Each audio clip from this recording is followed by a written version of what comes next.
देश को आजाद कराया।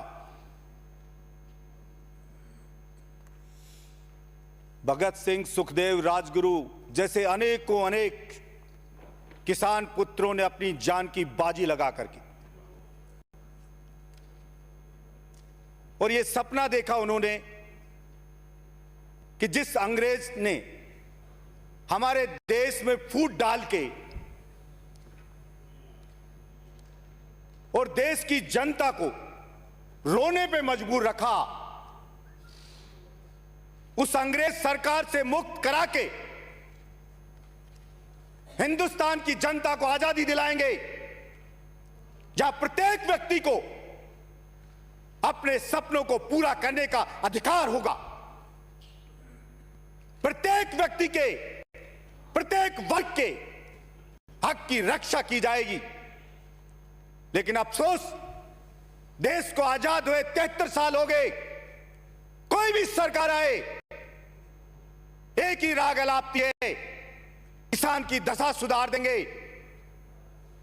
किसान को बेवकूफ बनाने के लिए वोट के टाइम पे कोई उसको अन्नदाता, कोई मालिक, जाने क्या क्या कह करके और उसके वोट को ठगा जाता है। लेकिन 73 साल बीत जाने के बाद जो स्थिति किसान की उस वक्त थी, वो की बोर में तो कहूं 69 स्थिति में आज किसान आ गया है। तरक्की हुई, हां हम मानते तरक्की हुई, लेकिन तरक्की हुई अडानी जैसे चालाक लोगों की। जहां कोरोना में पूरा देश जाम था, सब कुछ बंद था,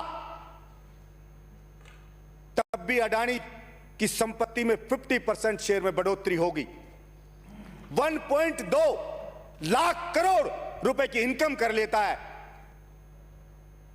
अडानी। टोटल गैस लिमिटेड 97% की कमाई कर लेती है। अडानी इंटरप्राइजेज 87% की इनकम में बढ़ोतरी कर लेती है। और वो किसान जो बेचारा पहले कम से कम ये होता था 2 बार साल में फसल काटता था, फसल घर पे डालता था, बच्चों की शादी कर देता था, बच्चों को कपड़े सिला देता था और कम से कम सुख चैन से पड़ा रहता था। आज हालत ये हो गई है कि उसमें कर्जे का बोझ पे बोझ बढ़ता जा रहा है, तनाव बढ़ता जा रहा है, बिजली का बिल बढ़ता जा रहा है, तरह तरह के उस पर टैक्स लगाए जा रहे हैं और वो बेचारा रो रहा है। और भाषण लोकसभा लो और विधानसभा लो, यही होते हैं, ये योजना लाएंगे, वो योजना लाएंगे। मैं ज्यादा कुछ नहीं समझता सभापति महोदय, छोटी सी बात है, अगर नीयत साफ हो सरकार की कि किसान को चाहिए पानी और उसको चाहिए बिजली, वो उसको उपलब्ध करा दे कोई भी सरकार। व्यर्थ पानी नदियों में बह जाता है, बातें होती है नदियों को जोड़ेंगे, पानी पहुंचाएंगे, लेकिन पता नहीं इतना बजट होता है कहां जाता है, उस पर नहीं लगता है। बात करी जाती है किसान के कर्जे को माफ करेगी। राजस्थान की बात करूं तो बजट के अंदर लिखा 14,000 करोड़ रुपए कर्जा माफ किया राजस्थान की सरकार ने। पिछली सरकार ने कहा कि हमने 8,000 करोड़ रुपया माफ किया किसान का। सभापति महोदय, बिजली का बिल जो किसान का है पूरे राजस्थान का, वो 2,000 करोड़ समथिंग है। वो पूरा का पूरा माफ कर दे तो 10,000 करोड़ में पूरा 5 साल का बिजली का बिल माफ हो जाता। पिछली सरकार करते ही तो पूरा 5 साल का बिजली का माफ हो जाता, लेकिन वो नहीं करे जाएंगे और 20,000 रुपये डायन छोड़ी जाती है। और ये बिजली वाले भ्रष्ट अधिकारी उस बेचारे को लूट लूट के उसकी चमड़ी को नोच नोच के खा रहे।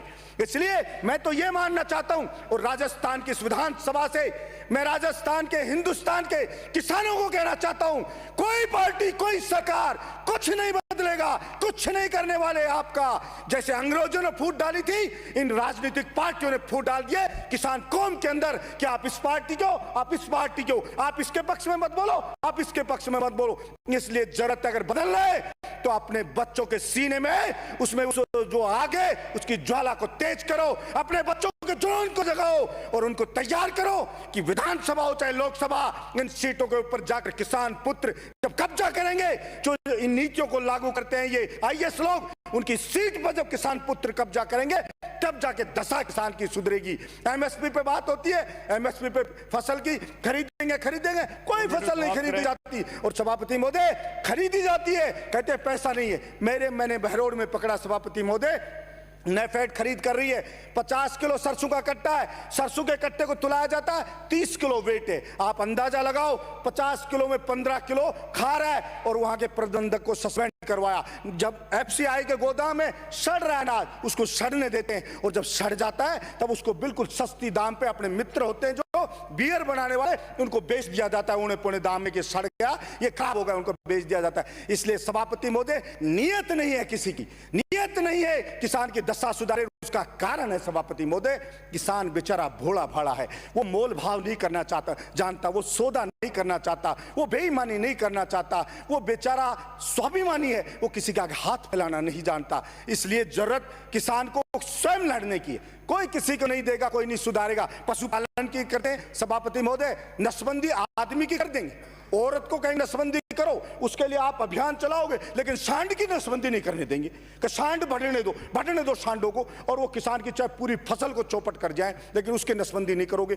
ऊंट की बात हो रही है, ऊंट की राज पशु उसको बना दिया ऊंट को, और बेचारा जो गाड़ी में चलाता था, बेचारा कुछ अपना खेती का काम करता था, उस बेचारे को अच्छा चारा मिलता था, उसकी देख रेख होती थी, बीमारी हो तो उसकी देख रेख होती थी। उसको कह दिया इसको कोई भी आदमी ने अगर जोड़ लिया ऊंट गाड़ी में तो फांसी तोड़ देंगे, उस बेचारे को पकड़ ले जाएगी पुलिस। उसको कोई खेती मिलेगा तो उसको पकड़ ले जाएगी। सभापति महोदय, पहले हमारे ध्यान है, पहले की बात नहीं, जब गाय के बछड़ा पैदा होता था तो हर कोई खुश होता था कि हमारे गाय ने बछड़ा दिया है, और अगर बच्चियां होती थी तो कहते नहीं भाई थोड़ा नुकसान होगा, बादशाह होना चाहिए था। आज किसी के बछड़ा पैदा हो जाए तो बेचारा रोने लग जाता है कि सांड का क्या करूंगा, भी सब कुछ होना जाना नहीं, उसकी कुछ नहीं कर सकते, ना कोई काम कर सकते, ना और कर सकते। इसलिए सभापति महोदय, मैं तो इतना कहना चाहूंगा, बस 1 मिनट खत्म कर रहा हूं, सरकार से इतना कहना चाहूंगा, अगर नीयत सच में साफ है, सच में साफ है नीयत, तो किसान को उड़ जाओ मत, किसी योजना फोजना कुछ नहीं जानता, अनपढ़ आदमी, सीधी सीधी बात करो, बिजली फ्री, उसके खेत तक पानी पहुंचे,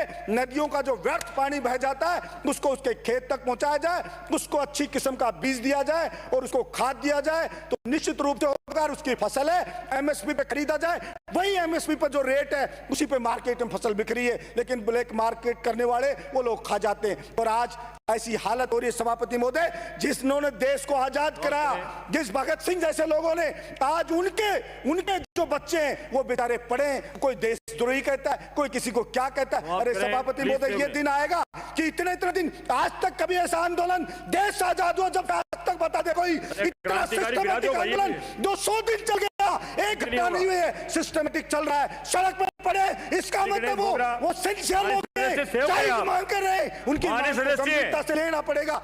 यही मैं आपसे कहना चाहता हूं। धन्यवाद सभापति महोदय।